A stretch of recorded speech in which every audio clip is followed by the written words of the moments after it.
I sat on my porch with a suitcase, wondering, is this really the end for me? My own son told me I was too old to live alone. Do you know how that feels? I sat on porch with a suitcase.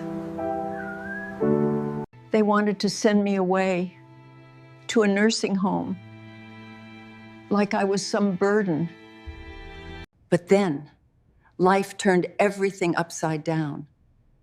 Suddenly, they needed me. When the storm hit, who do you think held the family together? Me.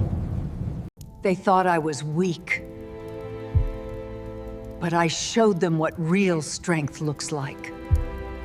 That moment, I knew age has nothing to do with love or courage.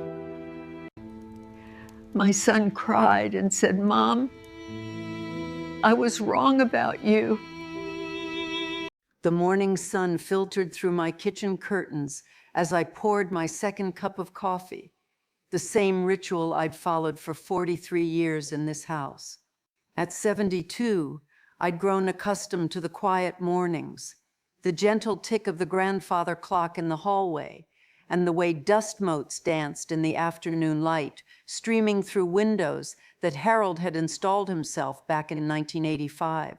The caller ID showed Michael's son, and my heart did that little flutter it always did when one of my children called. After Harold passed 3 years ago, these calls had become my lifeline to the world beyond my front door. "Hi, sweetheart," I answered, settling into my favorite armchair. "Mom, we need to talk." Michael's voice was different today, strained, formal. Gone was the warmth that usually colored our conversations. "Of course, dear. What's on your mind?" There was a long pause, and I could hear him breathing heavily on the other end. "Mom, I've been thinking about your living situation." My grip tightened on the phone. "My living situation? You're getting older, and living alone in that big house. It's not safe anymore. You fell last month, remember? What if something serious happened and no one was there to help?" The fall. I'd slipped on a wet spot in the bathroom and bruised my hip. It was nothing serious, but I'd made the mistake of mentioning it to Michael during our weekly call. "Michael, that was just a little stumble. I'm perfectly fine." Mom, you're 72. That's not fine. That's old. The word hit me like a physical blow. Old. As if my age somehow diminished everything I was, everything I'd accomplished, everything I still had to offer. "I've been looking into some really nice assisted living facilities," Michael continued, his voice taking on that patronizing tone I'd heard him use with his own children when they were small. "There's one called Golden Years that has excellent reviews. They have activities, medical staff on site, and you'd have people your own age to socialize with." "People my own age," I repeated, trying to keep the hurt out of my voice. "You know what I mean, Mom. People who understand what you're going through. The aging process, health concerns, that sort of thing." I stared out my kitchen window at the garden Harold and I had planted together. The roses were blooming magnificently this year, red and pink and yellow bursts of color that I tended to every morning. "Michael, I'm not ready to leave my home." "Mom, be realistic. You can't take care of that house anymore. The yard work, the maintenance, the stairs, it's too much for someone your age." There it was again, someone your age, as if I'd crossed some invisible line that made me incapable of living my own life. "I manage just fine," I said quietly. "Do you? When's the last time you had the gutters cleaned or the furnace serviced? What about that loose banister on the stairs? Dad used to handle all of that." Each question felt like another nail in the coffin of my independence. "I can hire people to do those things." "With what money, Mom? Your Social Security and Dad's pension aren't exactly making you wealthy.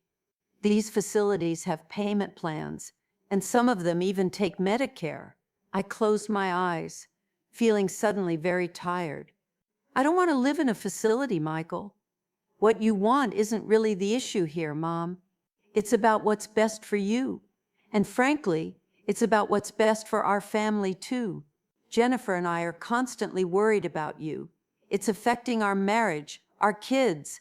We can't keep living in fear that something's going to happen to you. So you want to put me away so you don't have to worry? Don't be dramatic, Mom. We're not putting you away. We're making sure you're safe and cared for. I thought about my daughter Sarah, living clear across the country in Oregon with her own family. We talked less frequently than Michael and I did, but she'd never made me feel like a burden. What does Sarah think about this? Another pause. Sarah agrees that it's the right thing to do. Something in his tone made me doubt that, but I didn't press. Michael, what if I came to live with you and Jennifer, just temporarily while we figure things out? The silence that followed was deafening. When Michael finally spoke, his voice was carefully controlled. Mom, that wouldn't work. Why not? You have that big house, and I could help with. Mom, stop. Just stop. His voice was sharper now, losing the artificial patience he'd been maintaining. You can't live with us. It wouldn't be fair to anyone. Not to you, not to us, not to the kids. I could help with Emma and Jake. I could cook, clean. Mom, you're too old for that. Taking care of a house, helping with teenagers, that's a young person's job. You've done your time. You raised your family. Now it's time to let other people take care of you. Too old. The words echoed in my head, bouncing around like a cruel taunt. Too old to help. Too old to contribute. Too old to matter. I need you to start looking at these brochures I'm going to send you, Michael continued, his voice softer now, as if he sensed he'd been too harsh. The Golden Years facility really is nice, Mom. They have a garden where you can grow flowers, organize trips to museums and restaurants, even dance classes for old people, supervised activities, a garden where I'd be allowed to grow flowers, like a child permitted to play in a sandbox. How soon? I asked quietly. Well, there's a waiting list, but they think they'll have an opening in about 6 months. That gives you time to sort through your things, decide what you want to keep. 6 months to dismantle a lifetime. 6 months to pack 43 years of memories into whatever small space they'd allow me to call my own. I should go, I said, my voice barely above a whisper. Mom, I know this is hard, but it's for the best. You'll see. You'll make new friends. Have people to look after you. It'll be good for you. After we hung up, I sat in my chair for a long time, staring at the photos on the side table. Michael at 5, gap-toothed and grinning, holding up a fish he'd caught on our camping trip to Lake George. Michael at 18, handsome in his graduation cap and gown. Michael at 25, holding baby Emma, his face radiant with new father joy. When had that little boy who used to crawl into bed with Harold and me during thunderstorms grown into a man who thought I was too old to matter? The brochures arrived 3 days later, glossy and bright with smiling silver-haired people engaged in various activities. Experience the golden years of your life, proclaimed the cover of one. Another promised independent living with peace of mind. Independent living. What a contradiction in terms. I spread them across my kitchen table, studying the photographs of manicured lawns, spotless dining rooms, and organized craft activities. Everyone in the pictures looked so happy, so content with their carefully managed lives. But I noticed things the marketing materials didn't want me to see. The way some of the residents' smiles didn't quite reach their eyes. The institutional quality of the furniture, designed more for easy cleaning than comfort. The subtle but unmistakable sense that this was a place where people went to wait for what? They didn't need to say. My neighbor, Mrs. Patterson, knocked on my door that afternoon. At 68, she was 4 years younger than me, but we'd been friends since we moved to the neighborhood in the early 80s. I saw you had some mail from assisted living places, she said without preamble, settling herself at my kitchen table with the familiarity of decades of friendship. Michael's idea? I poured her a cup of coffee and pushed the sugar bowl toward her. How did you know? His car's been in your driveway more often lately, and you've had that look. What look? The look of someone being managed. I laughed, but it came out hollow. Is it that obvious? Honey, I've seen it before. My sister went through the same thing with her son 2 years ago. Suddenly, everything she'd been doing for 70 years wasn't good enough anymore. Michael thinks I'm too old to live alone. Mrs. Patterson snorted. Too old, according to who? You still drive? You take care of this house better than some people half your age, and you're sharper than most 40-year-olds I know. I fell in the bathroom last month. So did my 25-year-old niece. Broke her wrist. Nobody told her she was too old to live alone. I picked up one of the brochures studying a picture of elderly people playing bingo. Maybe he's right. Maybe I am fooling myself thinking I can keep managing everything on my own. Eleanor Morrison, I have known you for 40 years and I have never heard you talk like this before. Where's the woman who organized the neighborhood watch? Where's the woman who ran the PTA fundraiser for 8 years straight? Where's the woman who nursed her husband through cancer and came out stronger? I felt tears threatening and looked away. That woman had a husband who needed her. She had children who wanted her advice. She had a purpose. And you think you don't have a purpose now, do I? Michael made it pretty clear that my time of being useful is over. Mrs. Patterson reached across the table and grasped my hand. Let me tell you something about my sister. She's been at Sunset Manor for 2 years now. She's safe, she's fed, she has medical care, but she's not living, Eleanor, she's existing. The woman who used to travel the world with her husband, who learned to paint at 60, who could out-argue any politician, she's gone. In her place is someone who waits for mealtimes and complains about the other residents and counts the days until her children visit. Maybe that's better than being a burden. A burden. Eleanor, when's the last time Michael asked you for anything?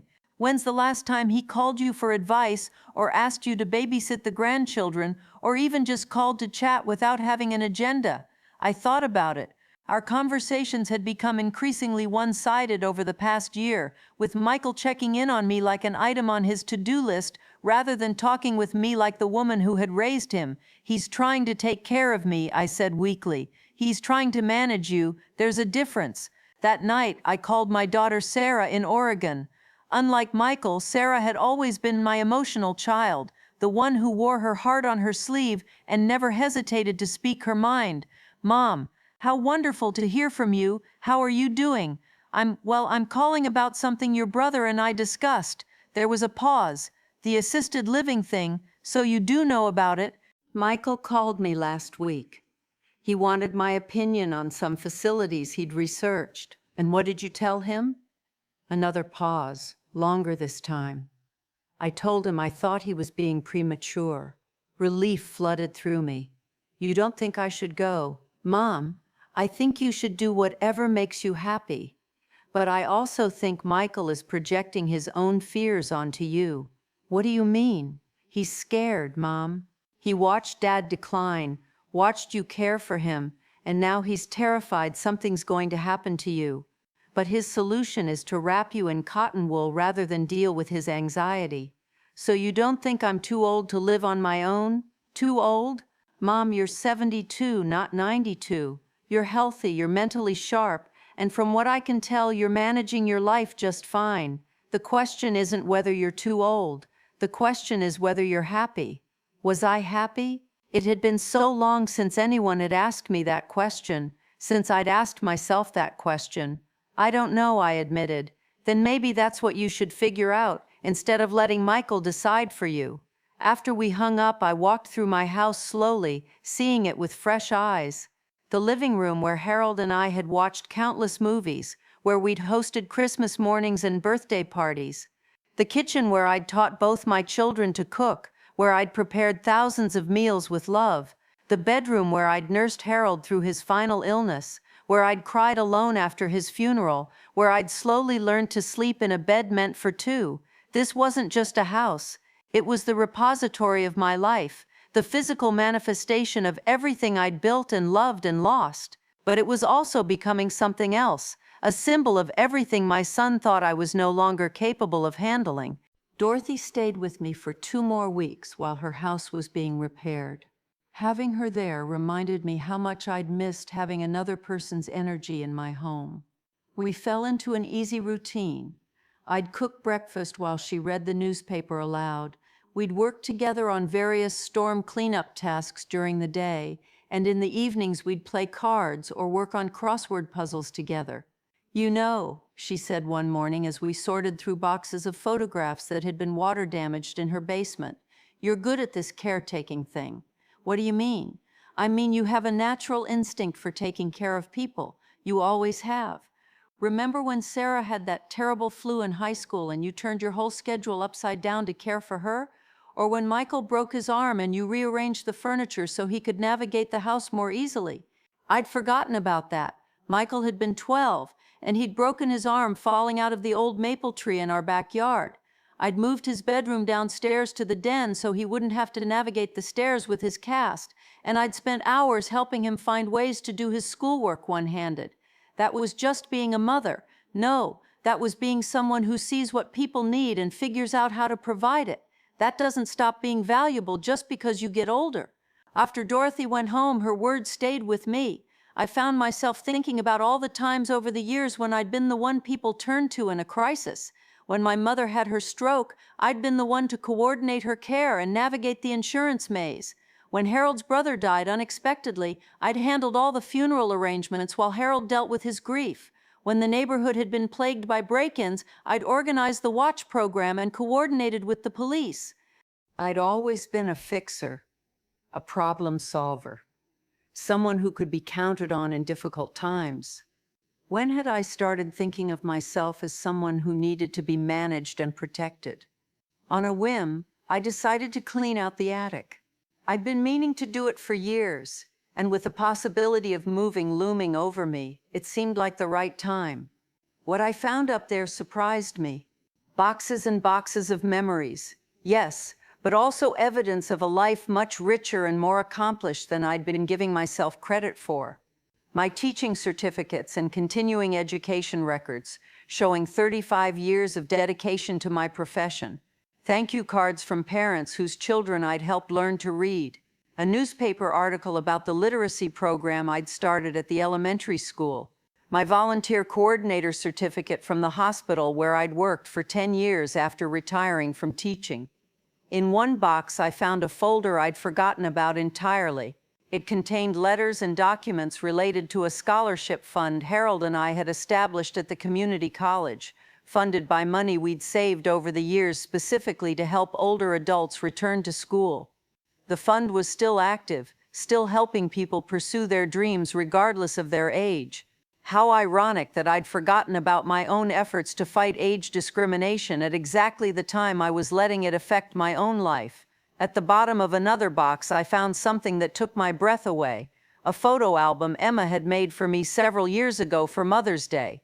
She'd been maybe 10 at the time, and she'd filled it with pictures and captions describing all the cool things Grandma does. There was a picture of me in my garden with the caption, "Grandma grows the most beautiful flowers in the world." Another of me teaching Emma to knit. "Grandma is the best teacher ever." One of me and Harold dancing at Michael and Jennifer's anniversary party. Grandma and Grandpa are still romantic. The last page contained a drawing Emma had made of our family, with a note in her childish handwriting, "Grandma makes everyone happy and solves all our problems. When I grow up, I want to be just like her. When I grow up, I want to be just like her." When had I stopped being someone a little girl wanted to grow up to be like? When had I become someone who needed to be protected from life rather than someone who engaged with it fully? I sat in my dusty attic surrounded by evidence of a life well lived and love freely given, and cried for the woman I'd been in danger of losing. Dorothy stayed with me for 2 more weeks while her house was being repaired. Having her there reminded me how much I'd missed having another person's energy in my home. We fell into an easy routine. I'd cook breakfast while she read the newspaper aloud. We'd work together on various storm cleanup tasks during the day, and in the evenings we'd play cards or work on crossword puzzles together. You know, she said one morning as we sorted through boxes of photographs that had been water damaged in her basement, you're good at this caretaking thing. What do you mean? I mean you have a natural instinct for taking care of people. You always have. Remember when Sarah had that terrible flu in high school and you turned your whole schedule upside down to care for her? Or when Michael broke his arm and you rearranged the furniture so he could navigate the house more easily? I'd forgotten about that. Michael had been 12, and he'd broken his arm falling out of the old maple tree in our backyard. I'd moved his bedroom downstairs to the den so he wouldn't have to navigate the stairs with his cast, and I'd spent hours helping him find ways to do his schoolwork one-handed. That was just being a mother. No, that was being someone who sees what people need and figures out how to provide it. That doesn't stop being valuable just because you get older. After Dorothy went home, her words stayed with me. I found myself thinking about all the times over the years when I'd been the one people turned to in a crisis. When my mother had her stroke, I'd been the one to coordinate her care and navigate the insurance maze. When Harold's brother died unexpectedly, I'd handled all the funeral arrangements while Harold dealt with his grief. When the neighborhood had been plagued by break-ins, I'd organized the watch program and coordinated with the police. I'd always been a fixer, a problem solver, someone who could be counted on in difficult times. When had I started thinking of myself as someone who needed to be managed and protected? On a whim, I decided to clean out the attic. I'd been meaning to do it for years, and with the possibility of moving looming over me, it seemed like the right time. What I found up there surprised me. Boxes and boxes of memories, yes, but also evidence of a life much richer and more accomplished than I'd been giving myself credit for. My teaching certificates and continuing education records, showing 35 years of dedication to my profession. Thank you cards from parents whose children I'd helped learn to read. A newspaper article about the literacy program I'd started at the elementary school. My volunteer coordinator certificate from the hospital where I'd worked for 10 years after retiring from teaching. In one box, I found a folder I'd forgotten about entirely. It contained letters and documents related to a scholarship fund Harold and I had established at the community college, funded by money we'd saved over the years specifically to help older adults return to school. The fund was still active, still helping people pursue their dreams regardless of their age. How ironic that I'd forgotten about my own efforts to fight age discrimination at exactly the time I was letting it affect my own life. The next morning, I called Michael. "Hi, Mom. How are you feeling? You sounded upset when Dorothy was staying with you." "I wasn't upset about Dorothy staying with me, Michael. I was upset about your reaction to it." "Mom, we've been through this." "Yes, we have. And now we're going to go through it again, but differently this time. I've made some decisions." I could hear him sigh. "What kinds of decisions?" "I'm not going to the assisted living facility." "Mom, let me finish. I'm 72 years old, which makes me a senior citizen, not an invalid. I'm in good health, I'm mentally sharp, and I'm perfectly capable of managing my own life. I've spent the last month letting you convince me otherwise, and I'm done with that." "Mom, you're not thinking clearly about this." "I'm thinking more clearly than I have in months." "Michael, do you remember when you broke your arm? What does that have to do with anything? Do you remember how I took care of you?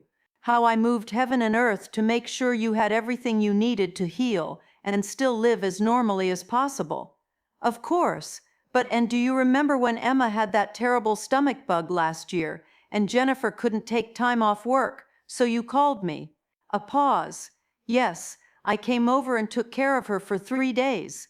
I managed her medications, kept her hydrated, entertained her when she felt better, and handled all the household tasks so you could go to work without worrying." "Mom, what's your point?" "My point is that nothing about me has changed since then. I'm the same woman who took care of you when you were 12 and took care of your daughter when she was sick. But somewhere along the line, you decided I'd crossed some invisible line that made me incapable instead of capable. You're older now. I'm 8 months older than I was when you were grateful to have me take care of Emma, 8 months, Michael. Did something magical happen in those 8 months that transformed me from a competent caregiver into someone who can't be trusted to live in her own home? The silence stretched between us. When Michael finally spoke, his voice was smaller than before. Mom, I'm scared. Scared of what? Scared something will happen to you. Scared I won't be there. Scared I'll lose you like we lost Dad. And there it was, the real truth underneath all the talk about age and safety and what was best for everyone. Oh, sweetheart, I said softly, I understand being scared, but you can't protect me from life, and I don't want you to. I don't want to spend whatever years I have left wrapped in cotton wool waiting for something bad to happen. But what if something does happen? Then something happens, and I'll deal with it the same way I've dealt with everything else life has thrown at me. The same way I dealt with your father's cancer, the same way I dealt with my parents' aging, the same way I dealt with the storm last month. You shouldn't have to deal with things alone. I'm not alone, Michael. I have friends, I have neighbors, I have you and Sarah and the grandchildren. I have a whole network of people who care about me, but caring about someone doesn't mean making their decisions for them. Another long pause. So what do you want to do? I want to keep living in my house. I want to keep taking care of my garden. I want to be available when my friends need help. And I want to be able to call on them when I need help. I want to continue being someone my granddaughter wants to grow up to be like. What if I worry about you? Then you worry about me. That's what people do when they love someone. But your worry doesn't get to dictate my choices. We talked for another hour. It wasn't easy. There were tears on both sides, and moments of frustration when we seemed to be speaking different languages. But gradually, I felt something shifting between us. He was starting to hear me not as an aging burden, but as his mother who happened to be aging. There's something else, I said near the end of our conversation. I want to be more involved with the grandchildren. What do you mean? I mean, I miss them. I miss being part of their lives in a meaningful way. When's the last time Emma or Jake called me just to talk? When's the last time they spent the weekend with me? Mom, they're teenagers. They're busy with their own lives. They're also my grandchildren, and I have things to offer them that no one else can. Stories about their father when he was their age. Skills I can teach them. Love and attention that isn't tied to grades or chores or behavior. Michael, in trying to protect me from being burdened by life, you've also protected me from being blessed by it. 2 weeks later, Emma called me, not because her parents made her, but because she wanted to. Grandma, I have a problem, and I think you might be able to help me. My heart leaped. What kind of problem, sweetheart? It's about this boy at school. He's really nice, but he's different from the other kids my friends usually like, and they're giving me a hard time about it. We talked for an hour. I told her about her grandfather, who hadn't been the kind of boy my friends expected me to date either. I shared stories about following your heart and making your own choices and not letting other people's opinions determine your happiness. Did Grandpa really show up to your senior prom in a tuxedo t-shirt? She asked, giggling. He did indeed, and he was the most handsome, most confident, most authentic person at that dance. Your friends didn't understand what I saw in him then, but by our wedding day, half of them had crushes on him themselves. I miss Grandpa. I miss him too, sweetheart, but I see so much of him in you and your brother. His sense of humor, his kindness, his stubborn streak. Dad says I get my stubborn streak from you. I laughed. Your dad might be right about that. When we hung up, I felt something I hadn't felt in a long time. Necessary, needed, relevant. The next weekend, Jake called. He was having trouble with his history essay about World War II, and he wondered if I remembered anything about that time period. Remember anything? I said. Jake, I lived through the end of that war. Your great-grandfather fought in the Pacific. I have letters he sent to your great-grandmother if you're interested. Really, that would be amazing. That Saturday, Jake came over to spend the day with me. We went through the box of letters from Harold's father, and I shared stories about rationing and victory gardens and the day the war ended. Jake took notes furiously, asking thoughtful questions and hanging on every word. Grandma, this is so much better than anything I could find on the internet, he said. These are real stories about real people. That's what history is, sweetheart. Real stories about real people who lived through extraordinary times. As he was leaving, Jake hugged me tighter than he had in years. Thanks, Grandma, not just for helping with my essay, for making history come alive. I thought about that phrase for days. In a way, that's what I'd been doing my whole life, living through history, creating memories, building connections between past and present and future. How could that ever be something I was too old to do? Michael noticed the change in the children's relationship with me.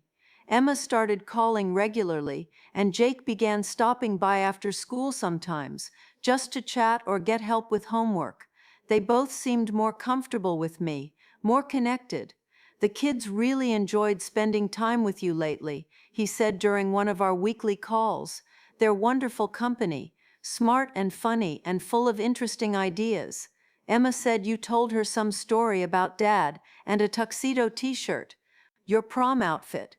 She was dealing with some peer pressure about a boy she likes, and I thought she could use some perspective about following her own heart. And Jake keeps talking about those letters from Grandpa's father. His history teacher was so impressed with his essay that she asked if Jake could bring you in to speak to the class about the World War II era. Would you be comfortable with that? There was a pause, and I could hear Michael thinking. Yeah, he said finally. Yeah, I think I would be. You'd be great at that, Mom. That was the moment I knew we were going to be okay. Not just okay, but better than we'd been in a long time. It was a Tuesday morning in late October when Jennifer called, her voice shaky and scared. Eleanor, it's Jennifer. I don't know who else to call. What's wrong, sweetheart? It's Michael. He's in the hospital. He had a heart attack at work this morning. The world seemed to tilt sideways. How bad? Bad enough. They're doing surgery now. The doctors say the next 24 hours are critical. Where are you? At the hospital. But Eleanor, I don't know what to do about the kids. Emma has a big test tomorrow, and Jake has a game tonight, and I can't leave Michael, but I can't abandon the children either. Don't worry about the children. I'll take care of them. Are you sure? I know it's a lot to ask. Jennifer, it's not a lot to ask. It's exactly what family does for each other. Give me the details and consider it handled. An hour later, I was at Michael and Jennifer's house, taking charge of a situation that required all the organizational and caregiving skills I'd been told I was too old to manage. Emma was crying and terrified about her father. Jake was trying to be strong but clearly falling apart. The house was chaos, dishes undone, laundry piling up, homework scattered everywhere. I did what I'd always done in a crisis. I made a plan and started executing it. First, I called both kids' schools to explain the situation and arrange for any necessary accommodations. Then I contacted Jake's coach to let him know Jake might miss his game, depending on how he was feeling emotionally. I called my neighbor, Mrs. Patterson, to ask if she could help with transportation if needed. I stocked the refrigerator with easy meals and made sure both children had clean clothes for the next day. But more importantly, I was just present. I held Emma while she cried and assured her that modern cardiac medicine was miraculous. I sat with Jake and let him talk through his fears about losing his father. I made sure they both ate dinner, helped Emma review for her test, and tucked them both into bed with promises that everything was going to be okay. Because sometimes that's what people need most, someone who believes everything is going to be okay and has the life experience to make that belief credible. I spent the night on their couch, my phone beside me in case Jennifer called with updates. She texted around midnight to say Michael was stable and the surgery had gone well, but he'd be in intensive care for several days. The next morning, I got both kids ready for school, packed their lunches, and drove them to their respective campuses. Emma was nervous about her test, but she'd studied hard the night before, and I assured her that her father would be proud of her no matter how she did. Grandma, she said as she got out of the car, I'm really glad you're here. There's nowhere else I'd rather be, sweetheart. Jake's game had been rescheduled for Friday, and he asked if I thought his dad would be well enough to attend. I don't know about your dad, I told him, but I'll be there cheering for you either way. For the next 5 days, I essentially ran Michael and Jennifer's household. I coordinated with the hospital, managed the children's schedules, kept the house running, and served as the communication hub for extended family and friends who wanted updates on Michael's condition. It was exhausting, it was stressful, it required every bit of energy and organizational skill I possessed. It was also exactly what I was meant to be doing. On Thursday evening, as I was helping Jake with his math homework while Emma practiced piano, Jennifer came home from the hospital, looking tired but relieved. The doctors say he can come home tomorrow, she announced. He's going to need several weeks of recovery, but he's going to be fine. Thank God, I said, and meant it with every fiber of my being. Jennifer sat down at the kitchen table and looked around at the organized chaos of her household. Homework being completed, dinner cooking, children cared for, life continuing despite the crisis. Eleanor, she said quietly, I don't know how to thank you. You don't need to thank me. This is what family does. No, she said, shaking her head. This is what you do. This is what you've always done. And Michael and I, we've been idiots. What do you mean?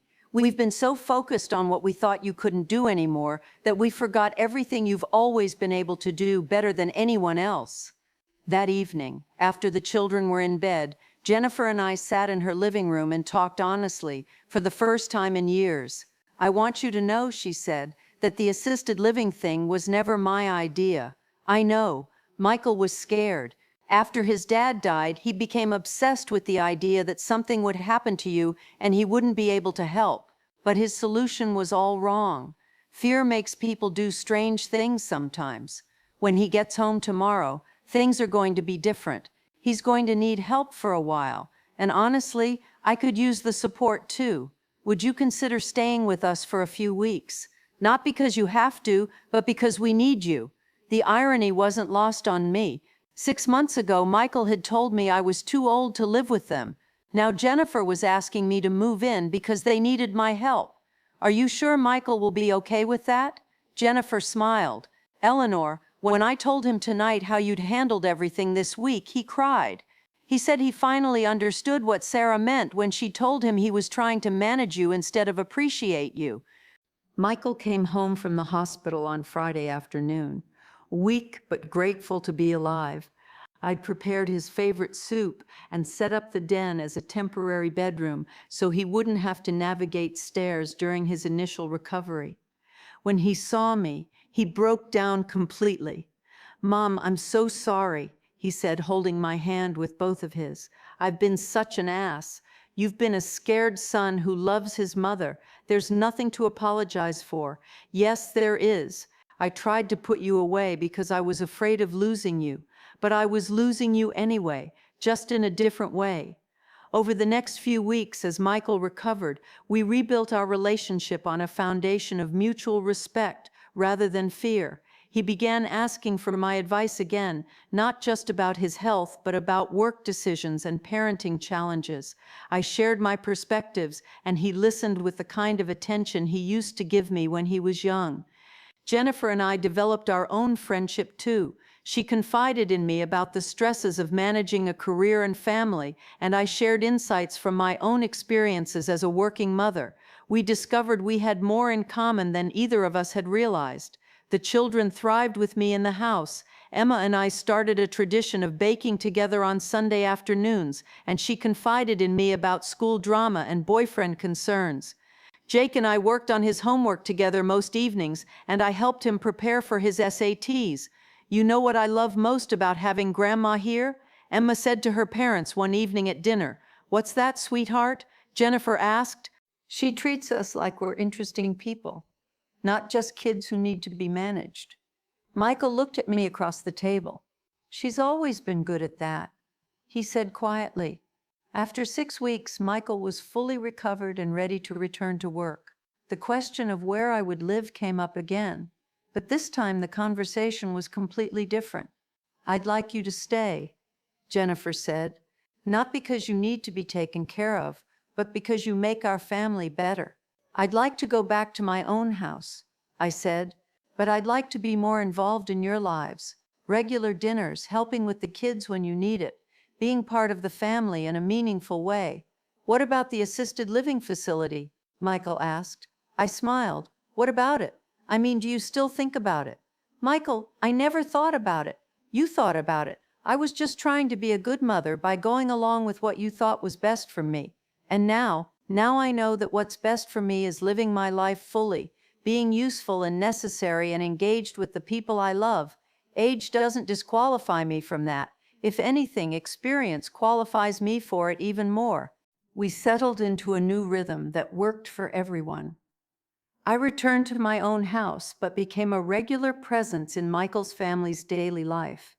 I picked up the grandchildren from school twice a week, had dinner with the family every Sunday, and was available for emergencies or special needs.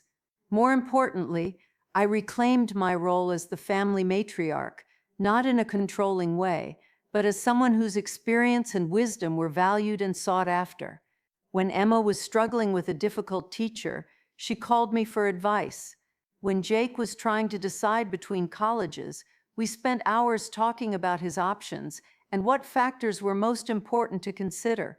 When Jennifer's mother became ill, she asked me to help her navigate the healthcare system based on my experience with Harold's illness. I also began volunteering again. The elementary school where I used to teach asked me to help with their literacy program, working with children who were struggling to read. The community college invited me to mentor older students who were returning to education after raising families or changing careers. It's funny, I told Dorothy one afternoon as we worked in my garden together, Michael was so worried about me becoming irrelevant, but I feel more relevant now than I have in years. That's because you're not trying to prove you're not old, she said. You're just being yourself, and it turns out yourself is pretty wonderful regardless of your age. She was right. I'd stopped fighting my age and started embracing everything I'd learned and gained over the years. My gray hair represented wisdom, not decline. My wrinkles told the story of a life full of laughter and sorrow and joy. My slower pace allowed me to notice things I might have missed when I was rushing through my younger years. A year after Michael's heart attack, Emma graduated from high school as valedictorian. In her speech, she talked about the importance of learning from the people who came before us. My grandmother taught me that age isn't about what you can't do anymore, she said, looking directly at me in the audience. It's about everything you've learned how to do and everything you have to share with the people who love you. After the ceremony, as we were taking family photos, Emma pulled me aside. Grandma, I have something to tell you. What is it, sweetheart? I've decided what I want to major in when I go to college. Oh, what's that? Gerontology. I want to work with older adults, helping them live their best lives and fighting ageism in healthcare and society. What gave you that idea? You did. Watching how Dad treated you like you were fragile when you were actually the strongest person in our family made me realize how much our society gets wrong about aging. I couldn't have been more proud if she'd told me she was going to be president. That fall, Jake started his senior year of high school, and I began tutoring him in history, the subject that had become our special connection. He'd grown into a thoughtful, empathetic young man who sought out my perspectives on everything from current events to college choices. You know what I realized, Grandma? He said one afternoon as we worked on his college application essays. What's that? Getting older doesn't make you less capable. It makes you differently capable. Like, you can't run as fast as you used to, but you can see patterns and solve problems in ways that younger people can't. That's a very mature perspective, Jake. I learned it from watching you. Dad thought you were getting weaker, but you were actually getting wiser. My renewed confidence and active engagement with life began to inspire other people in my community. Mrs. Patterson decided to take a watercolor painting class at the community center. My neighbor, Mr. Chen, who was 81, started a neighborhood book club. Several of my friends from church began volunteering at the local food bank. It's like you gave us all permission to keep living instead of just existing. Dorothy told me one day. I also started speaking at workshops about aging and family relationships, sharing my story about how I'd almost let other people's fears limit my life. The response was overwhelming. So many people had similar experiences of being managed and marginalized by well-meaning adult children. The problem, I would tell audiences, isn't that we're getting older. The problem is that we're letting other people define what that means. One of my most rewarding speaking engagements was at Jake's High School, where I talked to students about intergenerational relationships and the value of connecting with older adults. Your grandparents and elderly neighbors aren't just old people waiting to die, I told the teenagers. They're libraries of human experience, repositories of stories and wisdom and skills that you can't learn anywhere else, but only if you see them as complete human beings rather than just old bodies. After my presentation, several students approached me with questions and comments. One girl said, "I never thought about my grandmother that way before. I always just saw her as someone my parents worried about. But she was a nurse for 40 years and traveled all over the world. She probably has amazing stories." "She probably does," I agreed. "Why don't you ask her to share some of them?" On my 75th birthday, my family threw me a party that was unlike any birthday celebration I'd ever had. Instead of being a polite gathering where people were careful not to tire me out, it was a genuine celebration of my life and continuing contributions. Michael stood up to make a toast, and I could see he'd prepared his words carefully. "3 years ago, I made a terrible mistake," he began. "I let my fear of losing my mother blind me to everything wonderful about having her. I tried to protect her from life, instead of celebrating her engagement with it." He looked directly at me. "Mom, I'm sorry it took a crisis for me to remember who you really are. You're not just my aging mother who needs to be managed. You're Eleanor Morrison, who taught 3rd grade for 35 years, who raised 2 children while working full-time, who cared for her husband through cancer, who volunteers at the Literacy Center, who mentors college students, who helped raise 2 pretty amazing grandchildren, and who continues to make everyone around her better just by being herself." The room erupted in applause, but Michael wasn't finished. "I learned something important from almost losing my mom to my own narrow-mindedness. Getting older doesn't make someone less valuable. It makes them more valuable, because they've had time to accumulate wisdom and perspective and experience that the rest of us are still working toward." He raised his glass.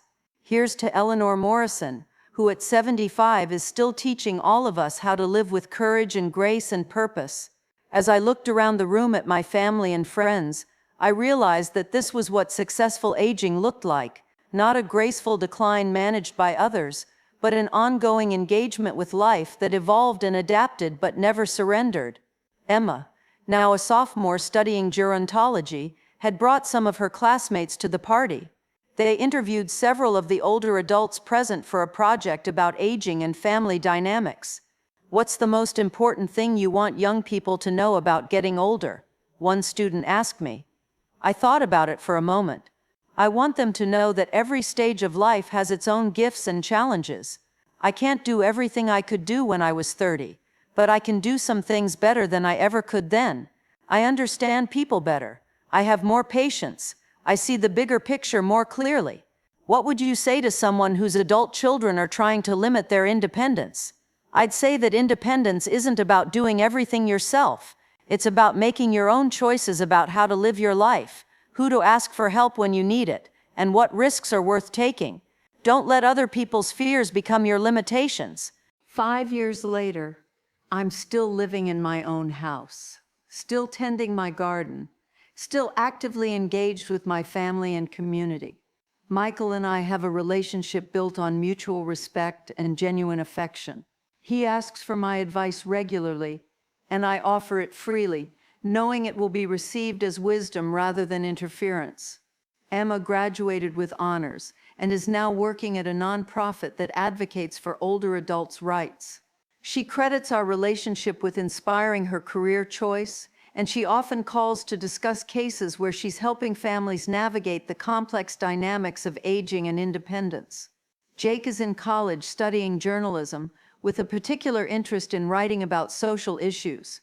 His senior project was a series of articles about ageism in American society, and he interviewed me extensively about my experiences.